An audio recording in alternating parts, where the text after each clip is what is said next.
হয়তোবা আপনি ফুড পান্ডা বা উবারে কাজ করেন, বা বলতে পারি ধরেন আপনার বাইক বা গাড়ি আছে।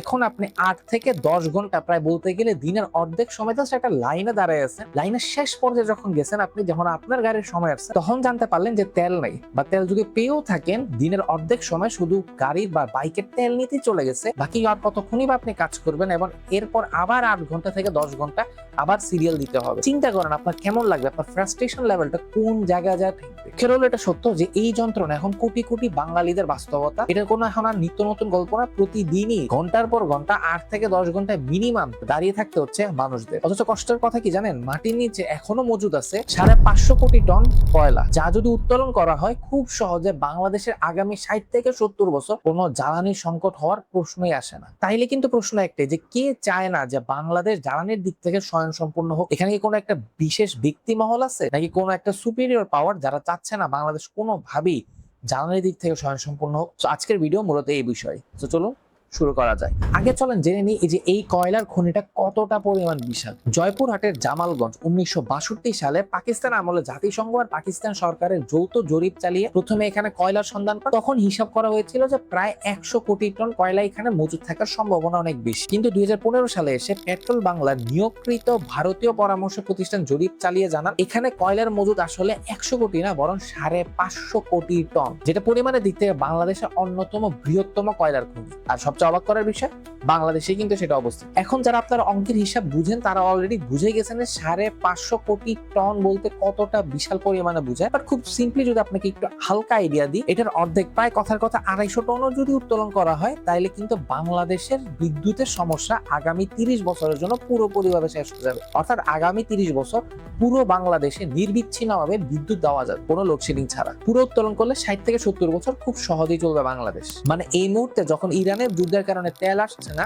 বিদ্যুৎ কেন্দ্র বন্ধের উপক্রম, তখন আমাদের মাটির নিচে কিন্তু পড়ে আছে আগামী 60 থেকে 70 বছরের কয়লার মজুদ। কিন্তু আফসোস আমরা কোনো কিছুই উত্তোলন করতে পারছি না। এখন চলে আসি ভিডিওর সবচেয়ে মেইন পয়েন্টে, যে যদি এত পরিমাণ কয়লা আমার দেশে মজুদ থাকে, তাহলে আমি কেন উত্তোলন করছি না? কেন উত্তোলন করার কোনো উদ্যোগ নেওয়া হচ্ছে না? কেনই বা আমরা বিদেশ থেকে কয়লা কিনছি? কেন ভারতের আদানির কাছ থেকে কয়লা ভিত্তিক বিদ্যুৎ আমদানি করছি? সরকারের দিকে যদি তাকাই, সরকারের যুক্তি হলো এই কয়লাটা অনেক বেশি পরিমাণে গভীরে, 600 থেকে 1200 মিটার গভীরে তুলতে গেলে খরচ অনেক বেশি পড়বে, যে টাকাতে খুব সহজে আমি অন্য দেশ থেকে কয়লা নিয়ে আসতে পারবো। আর সবচেয়ে মজার কথা কি জানেন, একটু ভাবেন, রাশিয়া, চীন, দক্ষিণ আফ্রিকা 1500 মিটার গভীর থেকে কয়লা তুলে, ভারতও এর চেয়ে গভীর খনি থেকে কয়লা উত্তোলন হচ্ছে রেগুলার। আধুনিক প্রযুক্তিতে 600 থেকে 1000 মিটার গভীরে যদি কোনো কয়লার খনি থাকে, সেখান থেকে কয়লা উত্তোলন করা কোনো আহামরি কোনো ব্যাপার না, খুবই সাধারণ একটা ঘটনা। আর সেই জিনিসটাই অনেক বিশাল আকারে, অনেক সমস্যা হবে, অনেক বেশি পরিমাণে খরচ হবে, এই আকারে দেখাচ্ছে সরকার। বর্তমান সরকারের কথা বলছি না, বলছি আগের সরকারের কথা। আর সবচেয়ে মজার কথা কি জানেন, এই যে বাংলাদেশের জামালপুরে যে কয়লাটা আছে মজুদ, সেই কয়লাটা কিন্তু কোনো সাধারণ কয়লা না, বরং সেটা উন্নত মানের বিটিমিনাস কয়লা। খরচ একটু বেশি হলো, লাভও কিন্তু প্রচুর পরিমাণ হবে এটা থেকে। তাহলে কিন্তু ঘুরে ফিরে প্রশ্ন একটা জায়গাতে এসে দাঁড়ায়, যে তাহলে তুলছে না কেন?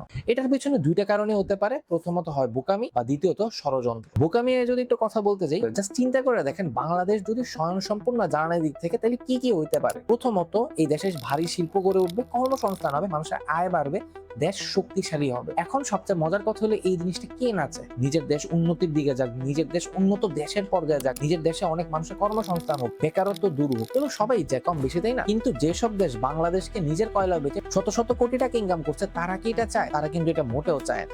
এখানে ব্যাপারটা চলে আসে ষড়যন্ত্রে। দ্বিতীয়ত যদি বলতে যাই, নিজেদের কয়লা রেখে আমরা ভারতের আদানির কাছ থেকে কয়লা ভিত্তিক বিদ্যুৎ আমদানি করছি। মানে আমাদের মাটির নিচে কয়লা আছে, আর সেই কয়লা দিয়ে বানানো বিদ্যুৎ আমরা বিদেশ থেকে কিনে আনছি। এর থেকে বড় বোকামি আর কি হইতে পারে? বোকামি আর ষড়যন্ত্র দুইটার কথাই বললাম। আরেকটা ঘটনা এটা উল্লেখযোগ্য, যেটা না বললেই না, যে 2015 সালে বাংলাদেশ জাতিসংঘের এসডিজি প্রোগ্রামে ঢুকলো। লক্ষ্য ছিল দ্রুত উন্নয়নশীল দেশের মর্যাদা পাওয়া, আর এর জন্য প্রধান শর্তই ছিল যে কার্বন নিঃসরণ কমাতে হবে। কারণ কার্বন নিঃসরণ কমাতে হবে ভালো কথা, বাট এই জিনিসটা তো একদিনে পসিবল না। এই জিনিসটা তো আপনাকে মানতে হবে, তাই না? যে আমি আজকে ডিসাইড করলাম কার্বন নিঃসরণ কমাবো, আমি কালকে থেকে যা যা কার্বনের উপর ডিপেন্ডেন্ট সবকিছু আমি অফ করে দেবো, পসিবল না। ধীরে ধীরে সময়ের সাথে সাথে আস্তে আস্তে এটা করতে হবে। সেই জন্য আমি আমার দেশের ভিতরেই থাকে 60 থেকে 70 বছরের মজুদ কয়লা আমি উত্তোলন করবো না, এটা তো কোনো কথা হইলো না, রাইট? আর এই ফাঁদে পড়েই আমরা নিজেদের কয়লা ফেলে রেখে পুরোপুরি আমদানি নির্ভরযোগ্য হয়ে পড়লাম। কারণ দিন শেষে আমরা ঠিকই কয়লা ব্যবহার করছি, বাট নিজেদেরটা না করে আরেকজনের থেকে টাকা দিয়ে কিনে এনে করছি। আর এই জিনিসটা একটু চিন্তা করে দেখেন যে এই এসডিজি প্রোগ্রাম যেটা, সেটাতে তো শুধু বাংলাদেশ একটা মাত্র দেশ না, ভারত, চায়না, রাশিয়া, ইন্দোনেশিয়া সহ অনেক বড় বড় দেশ আছে এই প্রোগ্রামের আন্ডার। তারা কি পুরোপুরি ভাবে অফ করে দিচ্ছে? তারা তো ঠিকই তাদের কাছে মজুদ থাকা কয়লা আমদানি করছে এবং সেটা ব্যবহারও করছে এবং কি বিক্রিও করছে,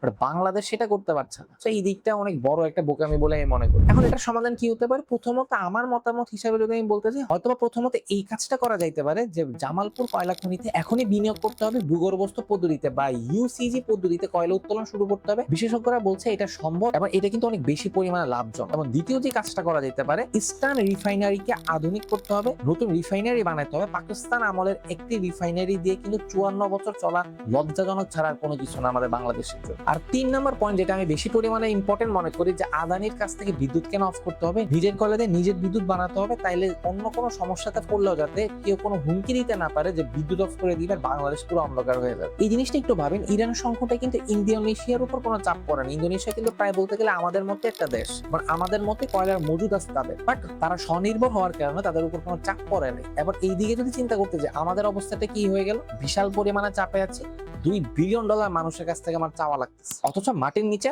550 কোটি টন কয়লার মজুদ নিয়ে বসে আছে।